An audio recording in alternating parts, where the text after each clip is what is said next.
South India shopping mall లో blockbuster Ashadham #1 kilo sale.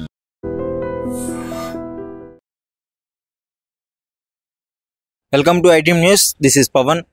వరుసగా జరుగుతున్న హత్యలు ప్రజల్లో భయాందోళన గురి చేస్తున్నాయి. సో గత కొన్ని నెలల నుంచి ప్రతిరోజు ఏదో ఒక మర్డర్ జరుగుతూనే ఉంది. చట్టాన్ని అతిక్రమించి ఎవరో ఒకరు చంపుకుంటూనే ఉన్నారు. అది భార్యాభర్తలు కావచ్చు, ఆ స్నేహితులు కావచ్చు, ఇంకెవరైనా భూ వివాదాలు కావచ్చు, ఏదైనా కావచ్చు. వరుసగా ఇలాంటి హత్యలు ప్రజల్లో ఒక తెలియని భయాన్ని అయితే సృష్టిస్తుంది. ఎందుకు ఇలా మనుషులు మృగాల్లా మారుతున్నారు అని చెప్పేసి. తాజాగా జగిత్యాలలోని మరో మర్డర్ కేసు కూడా సంచలనం సృష్టిస్తోంది. తన కన్న కూతురిని ఒక యువకుడు వేధిస్తున్నాడని చెప్పేసి గత కొద్ది రోజులుగా వాళ్ళు ఓపిక పడుతూనే ఉన్నారు. కానీ ఒకరోజు సడన్ గా తన ఇంటికి వచ్చాడని చెప్పేసి తండ్రి ఇంకో 2 స్నేహితులతో కలిసి దాడి చేయడం వల్ల అతడు బలి కావడం జరిగింది. సో దీని గురించి వివరాల్లోకి వెళ్తే, మల్లేష్ అనే వ్యక్తి, సల్లూరు మల్లేష్ అనే వ్యక్తి, ఆయనకి 26 సంవత్సరాలు ఉంటాయి. గత కొద్ది రోజులుగా కిషన్ రావుపేటలో నివసిస్తున్న ఒక మహిళని ఆ ప్రేమ పేరుతో వేధించడం జరుగుతుంది. వెంట పడుతున్నాడు, నన్ను ప్రేమించు అని చెప్పేసి ఆమెని బ్లాక్మెయిల్ చేయడము, ఈ విధంగా అడ్డుకొని బలవంత పెట్టడము చేస్తున్నాడు. తండ్రికి కొద్ది రోజుల నుంచి ఆమె చెప్తూనే ఉంది. ఒక రోజు బరి తెగించి ఇంట్లోకి వచ్చాడు. ఏ ధైర్యంతో వచ్చాడో తెలియదు. ఇంటిలోకి వచ్చి రాగానే వెంటనే ఆమె సమాచారం వాళ్ళ తండ్రికి అందించింది.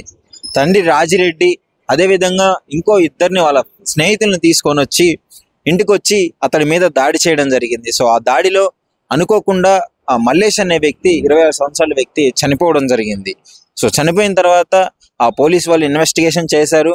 అతడి మీద గతంలో కూడా కొన్ని ఇట్లా బ్లాక్మెయిల్ కేసులు, మహిళలు హింసించిన కేసులు ఉన్నాయని చెప్పేసి అది బయటికి రావడం జరిగింది. ఈ విధంగా అదంటే చట్టాన్ని చేతుల్లోకి తీసుకొని ఈ విధంగా చంపేయడం వల్ల ఇప్పుడు తన కూతురు ఒంటరిదైపోతుంది. తండ్రి కూడా జైల్లో ఉండాల్సిన పరిస్థితి. తన కూతురు పరిస్థితి, ఇప్పుడు కూతురు బాగోగులు ఎవరు చూసుకుంటారు? సో అంటే చట్టాన్ని చేతుల్లోకి తీసుకోకుండా చట్టానికి అతను అప్పచెప్పి స్ట్రిక్ట్గా యాక్షన్ తీసుకొని ఉంటే ఇప్పుడు మీరిద్దరు సంతోషంగా ఇంట్లో ఉండేవాళ్ళు.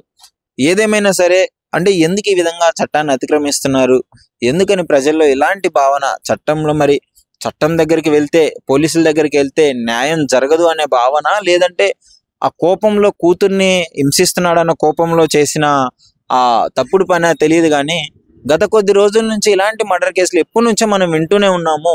భార్య భర్తలను చంపడము, భర్తలు భార్యను చంపడము, కన్న కూతుర్ని చంపడము, కూతురు తల్లిదండ్రులను చంపడము. అంటే మనుషుల్లో ఈ బంధాలకి, విలువలకి అస్సలు వాల్యూ లేకుండా పోయింది. ఎవరు విచక్షణ రహితంగా మరి ఇష్టం వచ్చినట్టు తాగడము, ఇష్టం వచ్చినట్టు డ్రగ్స్కి బానిస అవ్వడము, ఇట్లాంటివి కూడా జరుగుతున్నాయని చెప్పేసి ప్రజలు కొంచెం భయాందోళనకు గురవుతుంది. మరి చూడాలి దీని గురించి అసలు మీ అభిప్రాయం ఏంటి?